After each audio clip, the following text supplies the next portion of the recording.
siúí gaibh gáil híos go líga hyn sa chéit an 2004 harichid, apra go bhfuil go leor tachars go Caledonian Thistle Inverness far na parke. Van de plannetjenach go trainig glúsad go FIFA chun na neach go rát a dul an na rianach. Bíú léimh me in skipi an is clubbichan dul an na rianach. Agus pen le úrsa bí is muineach bí a tachars go na clubbach a téin. Na a chaid club sias, háisich dúine tug sin go rálta in cear, chan an na bhain idir fásc ach far na pásc a cúteach.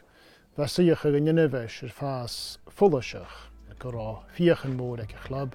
Cúnarsta bheit sin go fútach a club go lá bí, agus bheit sin sé troch aidecin bheit sin gan na lucleintin ar fad. Leis an club inis bewn na líg a siúí penis cúipún gan díach, gálaft tú na go Ferragistan. Agus chaid coacha a bheit a gopad ag a club a barach na fichiad bliana, Scott Kelleher, einimachach mar manager. When I got asked to take the job, I just said straight away, yes, no problem at all. We had to take minus 15 points off us, so we knew it was going to be really hard. Our main aim was to try and stay in the league. If we could stay in the league, it would be a good stepping stone to going back in the right direction. It almost galvanised the group that we had. It was a challenge for us to remain in the league. We wanted to do well, we wanted to, go out on the pitch every week and do the best we could to make the fans go home happy with all the off-field worries and everything else surrounding the club. Chynne bhain carráta de gáil sias, ach go fúta de gáil sias a díist. Skipa gúr, cluichead de núra, sé 4 weken na vidakel gan na skipa go bhain dís an runne sin. So choráitis cínte, choráitis seller téad líad ásta bheith go bhí ann ar son na skipa. Ach menid bhain a céit a skipa go de fásce, bhar fechcin carrátácha san. There were some great memories, some great games within last season that, just coming to my mind right away. Montrose away 2-0 down and win it in the last minute. It's games like that you thought, we can actually do this, we can get out of this.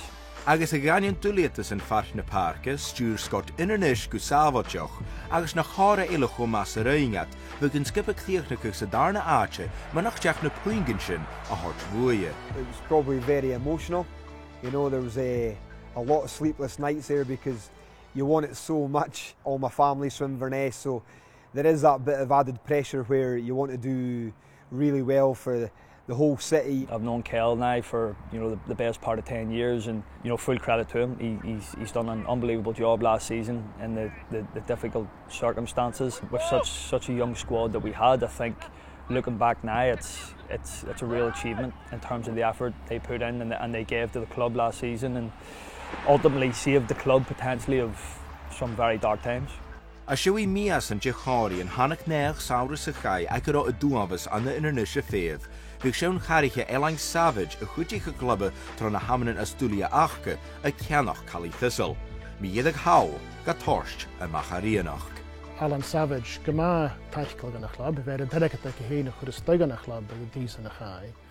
Agus bheith fullaseach go raibh an a bhí ceannach a club. Agus bheith bhain a náuchu mór chaninsa gan a luchleintin ar a hachas sin. Is bheith ar scuin mar cybíag slíad arst, bheith dúine feichcin go a club dul a lentin, dul a hine macha rianach, agus dul a bhí idash. The fact that Alan's come in, he's got behind the club, he's given it a whole new lease of life. So, no, as I keep saying, we're really grateful for that, but it's important that we really try and play our part on the pitch as well. Yeah, well, obviously it was relief. A lot of the older boys that have families and bills to pay and mortgages and stuff, it would have been a worrying time for everyone at the club. It's not a nice situation to be in, so obviously Alan stepped in and we're all very thankful for that. And I think now he really wants to, drive the club in a new direction and take the club back to where we could potentially be. Our ultimate aim is to get promotion. We had the 5 points. That's hindered us a little bit at the start, but like last season, we're not going to use that as an excuse. It's a long season, but we've started well, and now it's about maintaining that. Had the clich mad a decent show. Got na chile chulik game, and the Kudaval gan Lian for tricks segutegat.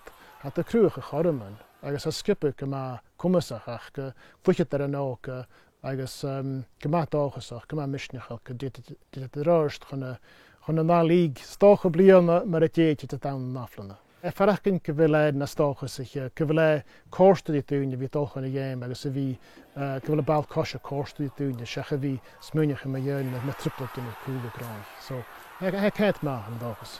This club is extremely close to my heart. I've probably had the best day of my footballing career at this club, and we had many other highs. We had 2 other major cup finals. We had the playoff final. We played in Europe. Yeah, it's a club obviously that I feel very strongly about, and you know, last season given the captaincy and what that meant to me, and trying to keep this club alive and get it back to where we think we should be.